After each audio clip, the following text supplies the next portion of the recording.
Olá, meus amigos, tudo bom com vocês? Hoje nós vamos falar sobre um importante pensador do século XVI.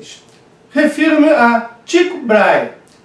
Ele nasceu na Dinamarca, veio posteriormente a falecer em Praga, aos 54 anos de idade. Nasceu em 1546 e veio a falecer em 1601. E terá uma importância tremenda, pois seus trabalhos irão influenciar a Kepler, Galileu Galilei e terão uma continuidade também por vários pensadores na área de filosofia e influenciar também o desenvolvimento da nossa civilização. O Tycho Brahe, ele tinha como formação ser astrônomo, astrólogo, porque naquela época a astrologia era muito importante. O astrônomo muitas vezes assumia um compromisso com o rei que o financiava, como foi o caso do Brahe, para fazer um horóscopo anual para o rei. Então, muito importante a questão da astrologia. E também alquimista. Ele tinha o seu laboratório, fazia os seus experimentos químicos na alquimia. E também médico. Então, Tycho Brahe, astrônomo, astrólogo, alquimista, médico. Os seus principais livros são vários, alguns inclusive foram assinados pelos seus discípulos e não por ele próprio, especialmente os trabalhos voltados para a astrologia. Mas nós podemos citar Sobre a Nova Estrela, de 1573, do qual nós iremos falar já, pois é muito importante, e Digressões sobre Mecânica Astronômica, de 1598, um dos seus últimos trabalhos, onde ele explica como eram os instrumentos que ele utilizava em seu laboratório. Veja, o Tycho Brahe, ele tinha vários laboratórios na sua ilha, no seu castelo, e ele fazia observações a olho nu dos céus. Mas essas observações incluíam diversos instrumentos, alguns com mais de 5 metros de altura e comprimento, que eram produzidos sob sua supervisão, seu desenho, dentro do seu castelo. Ele não deixava ninguém ter acesso, nenhum dos convidados tinha acesso ao local onde esses equipamentos eram produzidos por artesãos e sob a supervisão direta do Brahe. Neste livro de 1598, ele explica como eram esses instrumentos que ele usava para fazer medições precisas dos astros nos céus. O que é muito importante, pois após o falecimento do Brahe, esses instrumentos se perderam. Seus herdeiros deram os instrumentos para o rei da época, o rei da Dinamarca, e esses instrumentos foram guardados num galpão, acabaram se enferrujando e se destruindo com o passar do tempo. Então, o que nós sabemos hoje sobre os instrumentos do Brahe se encontra nesse livro, sobre Digressões sobre Mecânica Astronômica, de 1598.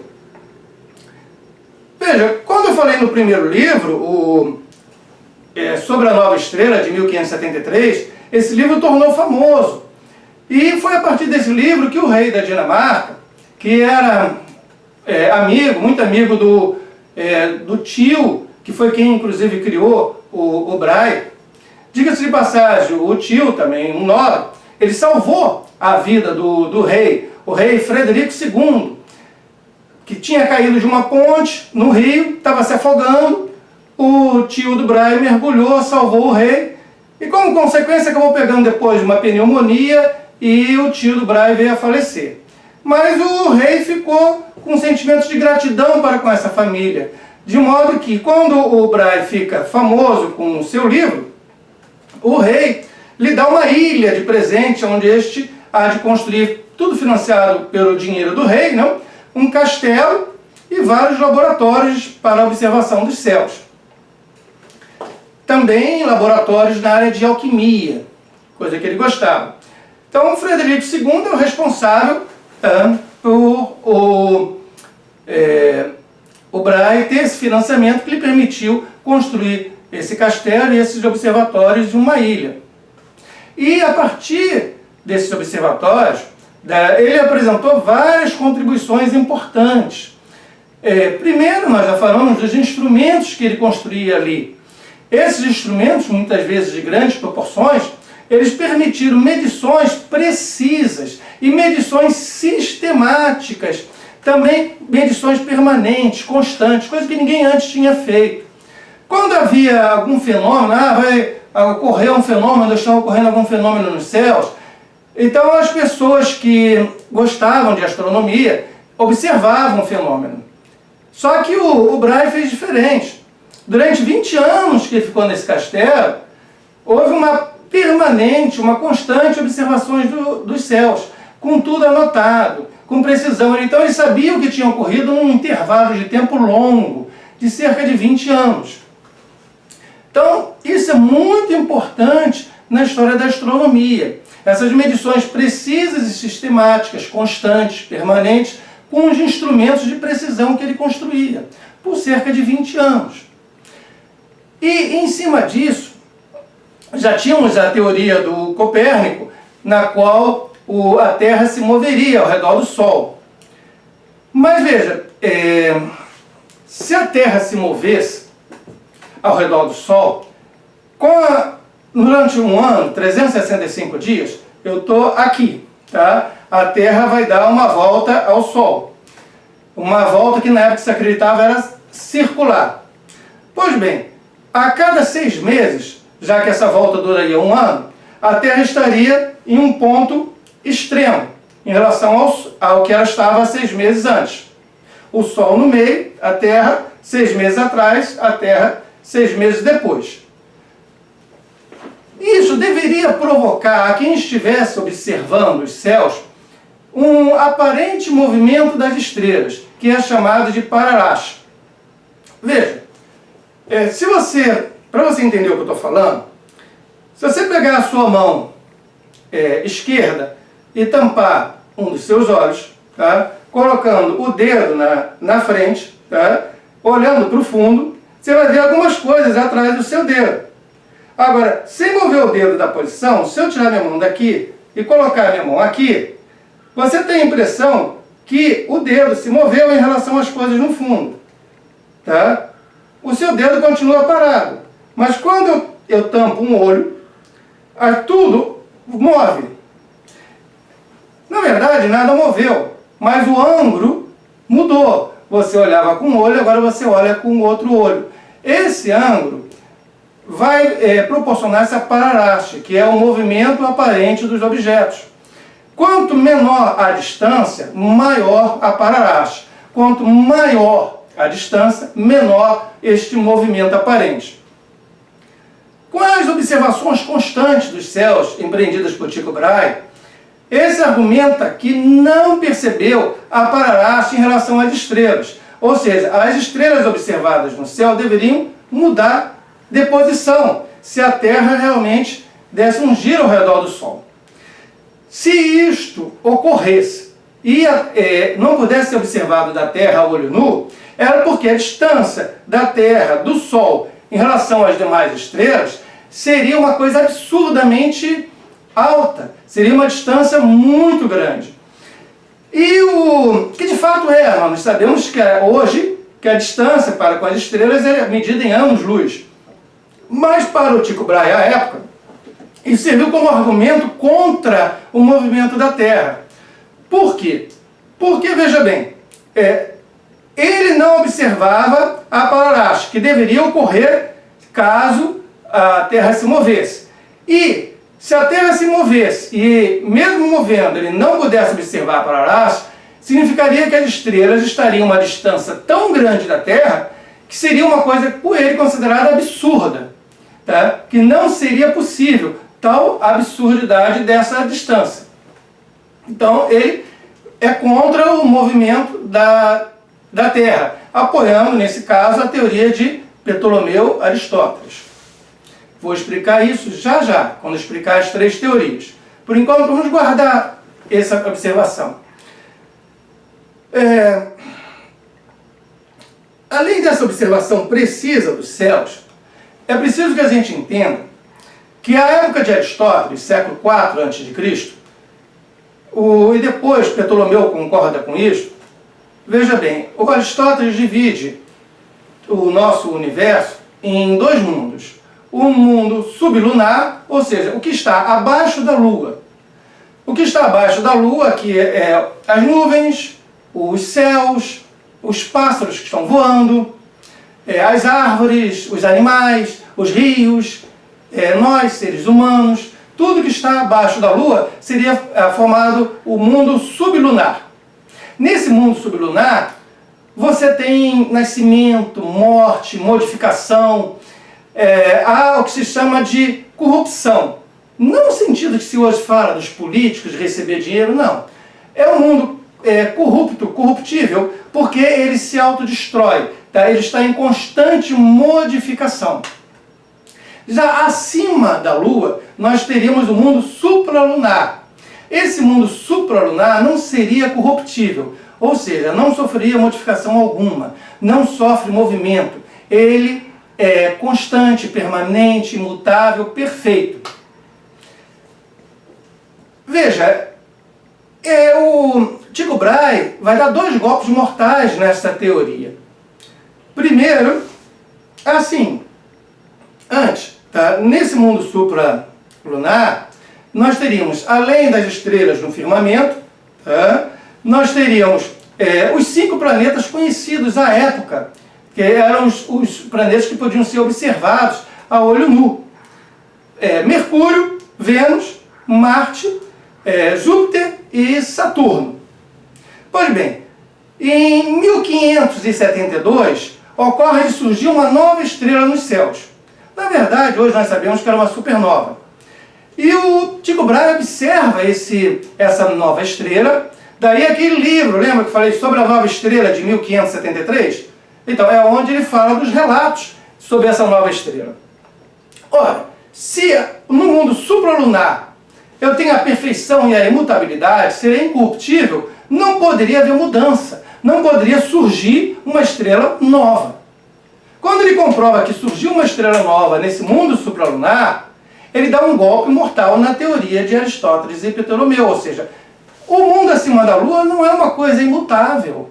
Apareceu uma estrela nova onde não havia, uma estrela enorme, que seria uma supernova, não?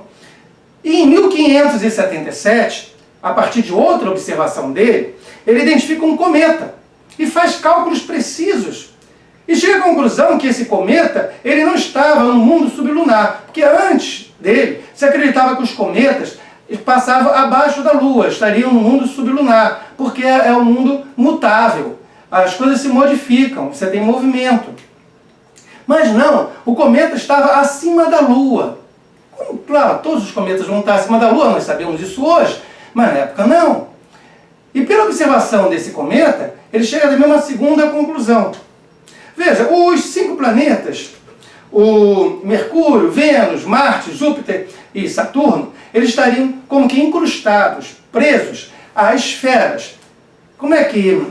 Sabe aquele aquário de peixe que forma tipo um redondinho, aquele aquário de peixe redondinho, fechado, que tem um peixinho nadando com água? Então, a gente olha, não vê o aquário, vê o peixinho lá dentro nadando. Então, se acreditava que haveriam esferas de cristais, tá? E essas esferas de cristais estariam acima da Terra, e nela você teria preso os planetas, ou seja, Marte estaria preso numa esfera de cristal, Vênus numa outra esfera de cristal, tá? Algo a semelhança de uma esfera de cristal, ou seja, é invisível, mas é material, está lá, tá? É translúcido, mas está lá.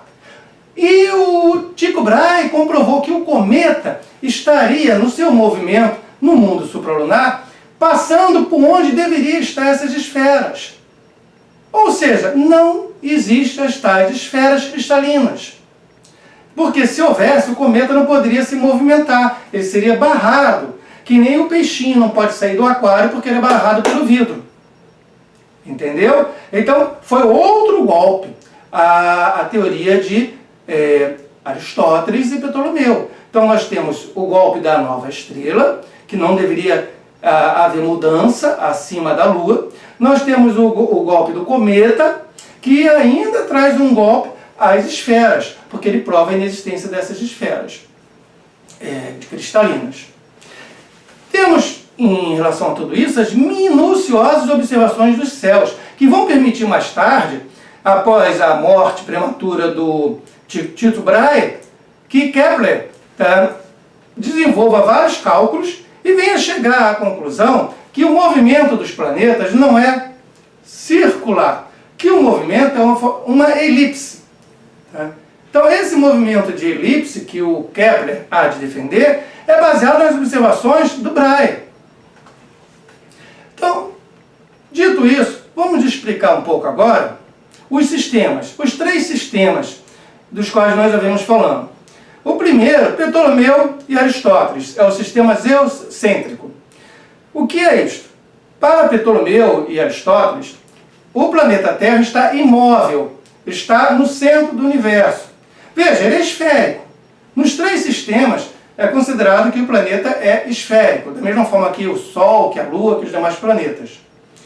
Só que ele está no centro do universo. O que é o universo? O universo é somente a Terra, a Lua, os 5 planetas conhecidos e a última esfera onde você tem as estrelas. Só que as estrelas não são consideradas sóis em mundos distantes. Não.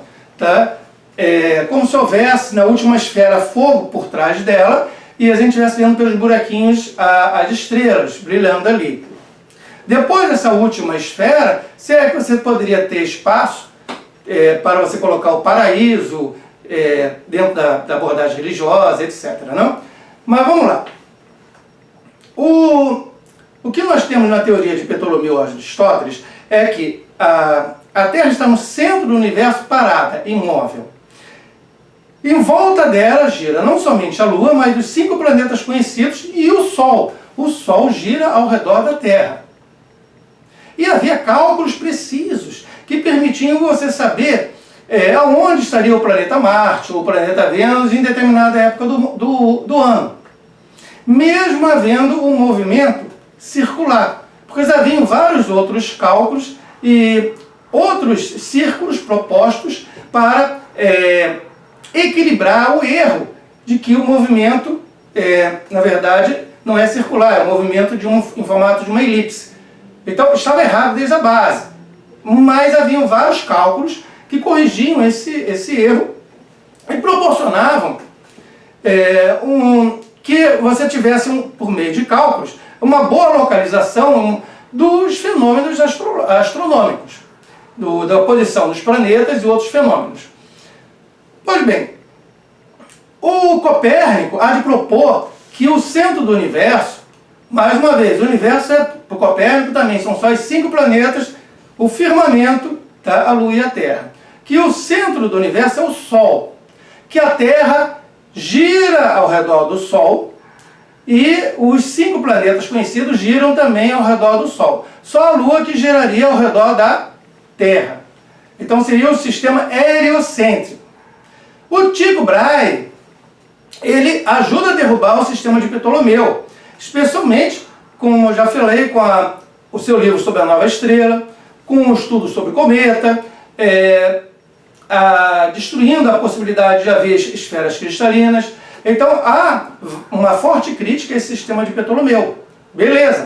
Mas, por sua vez, ele também vai servir de refúgio para aqueles que vão tentar defender, ou melhor, vão tentar negar o sistema de Copérnico. Vamos lá, vamos entender isso. É que se trata de um sistema misto, ou híbrido, aonde a Terra continua sendo o centro do universo, imóvel. A Terra não se move. A Lua gira ao redor da Terra, beleza? Todos os 5 planetas conhecidos giram ao redor do Sol, como Copérnico propôs. Todos os 5 planetas giram ao redor do Sol, a Lua gira ao redor da Terra. Até aí está idêntico ao de Copérnico. Aonde está a diferença? A diferença é que, para o Tycho Brahe, a Terra está imóvel e o Sol gira ao redor da Terra. Em vez de ser a Terra, como em Copérnico, que vai girar ao redor do Sol, é o Sol que vai girar ao redor da Terra. Mas quando o Sol gira ao redor da Terra, ele leva junto os 5 planetas, porque os 5 planetas giram ao redor do Sol e este gira ao redor da Terra. Entendeu? É um sistema misto. Então, depois com as observações de Galilei, quando se tornou insustentável o sistema de Ptolomeu, aqueles que ainda queriam defender que a Terra estava imóvel se refugiaram no sistema de Tycho Brahe, que teve até grande adesão de vários pensadores posteriores. Mais uma crítica que o Tycho Brahe vai fazer à possibilidade da Terra se mover. Se a gente pensar no movimento de rotação da Terra, também previsto lá em Copérnico, o giro, vamos pensar no giro diário ao redor do seu próprio eixo, porque a Terra não só gira ao redor do Sol, você põe o Sol aqui e a Terra estaria girando ao redor do Sol, mas também, que demoraria um ano, ela tem um movimento de 24 horas, que era girando em torno de si mesmo, girar em torno do seu próprio eixo.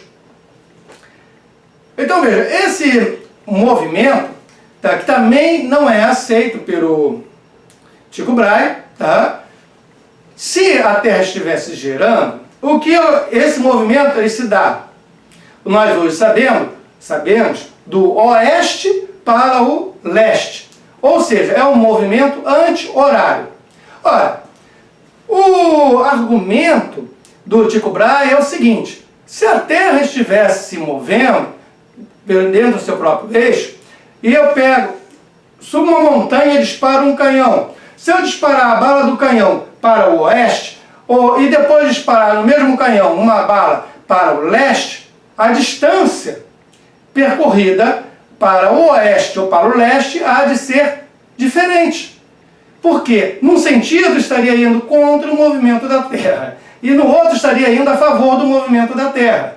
Então deveria se mover, a bala de canhão deveria percorrer uma distância maior num sentido e menor no outro.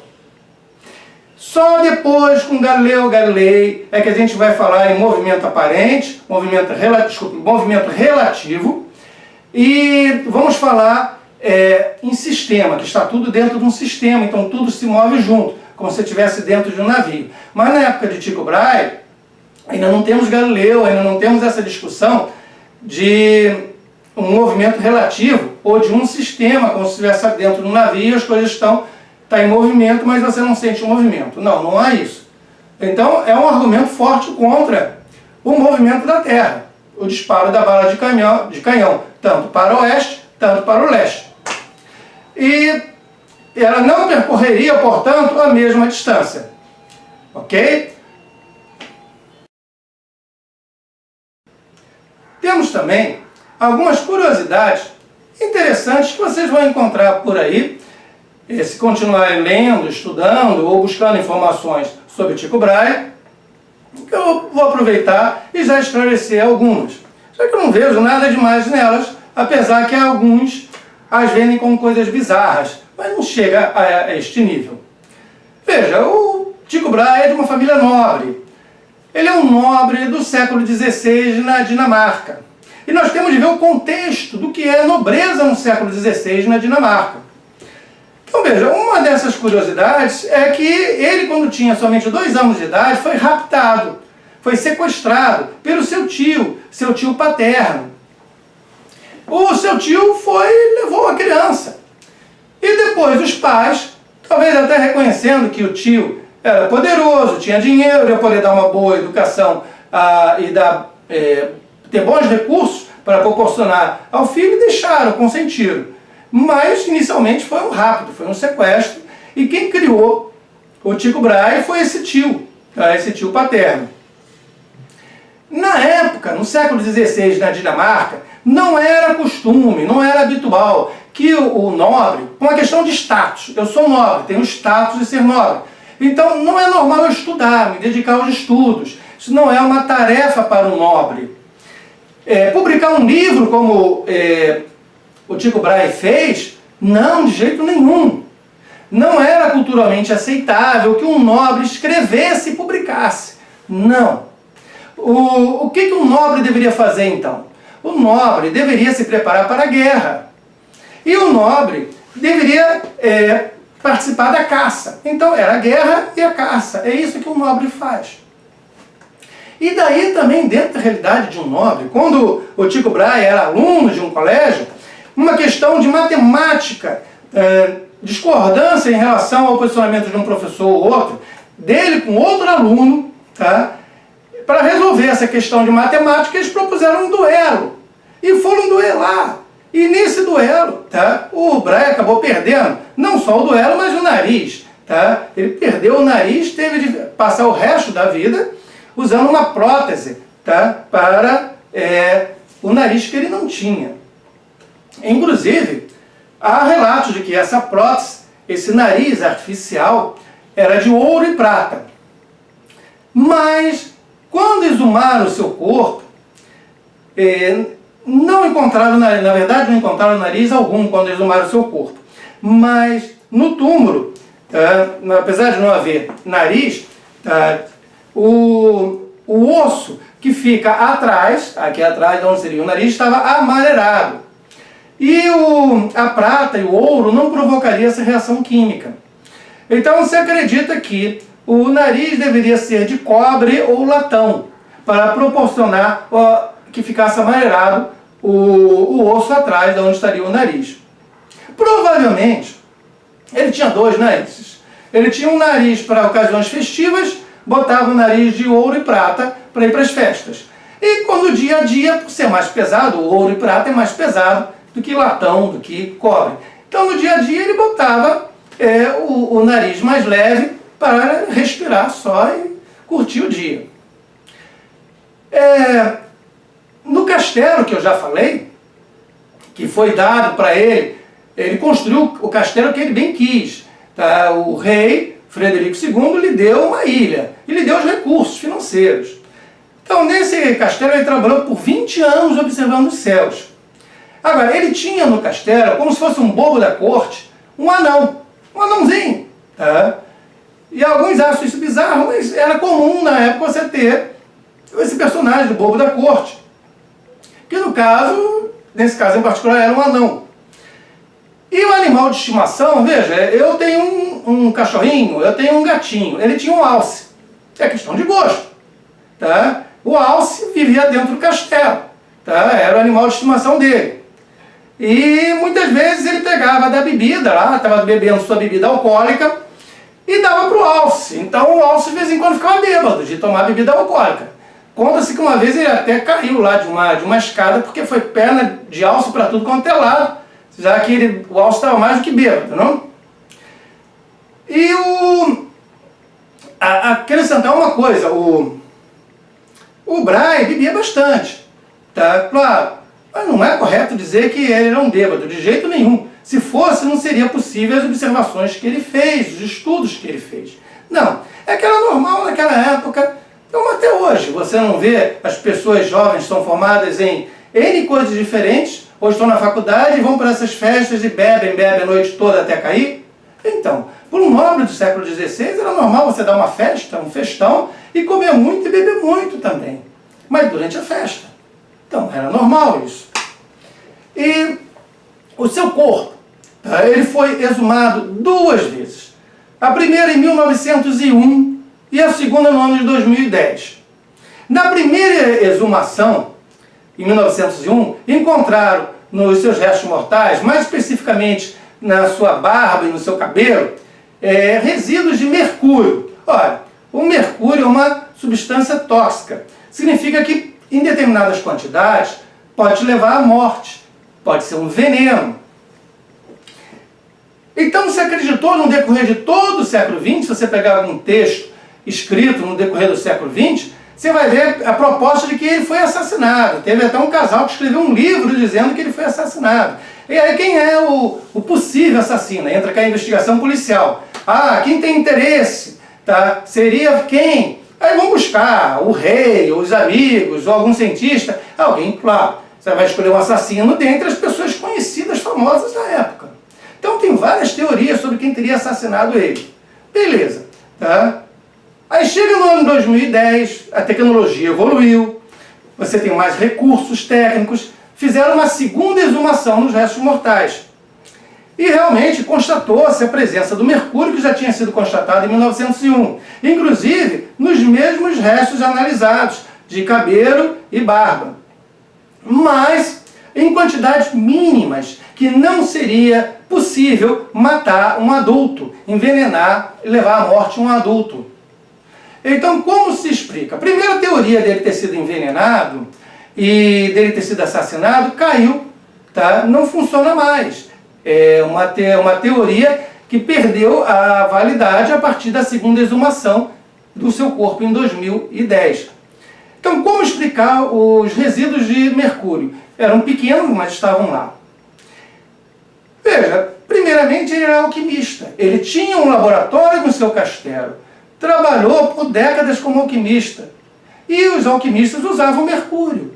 Então, provavelmente, os resíduos de mercúrio encontrados em sua barba e cabelo eram provenientes de seus experimentos como alquimista. Outra coisa, por ser alquimista e por usar esse tipo de substância, ele conhecia muito bem os efeitos do mercúrio sobre o organismo. Se por acaso ele fosse envenenado, e ele ficou doente por cerca de 10 a 11 dias antes de falecer. Se ele fosse envenenado, ele saberia que tinha sido envenenado. Ele conhecia o mercúrio. Ele iria saber que foi envenenado, ele ia saber quem foi, claro. Tá? E isso não ocorreu. Tá? Então essa hipótese de envenenamento foi realmente jogada fora, não tem serventia. Olha, gostaria também de lembrar a vocês de uma coisa.